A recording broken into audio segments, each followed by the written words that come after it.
arkadaşlar. Ben Dors. Arkadaşlar bugün etkinliğin neler aldığımı göstereceğim. Ve etkinliği kristal mutasyonu geldi yeni.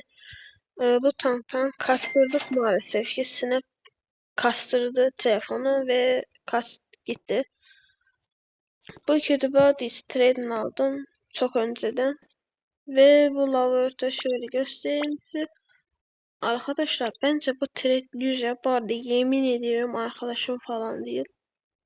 Yani tam adım adam istedi bunları. Bence lazım oldu falan filan işte. Anladınız siz. Ve trade'de de bayağı bir W yani. www diyeceğim.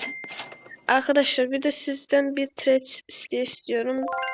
Bana arkadaşlar bir ne lazım? Los Coesedillo ve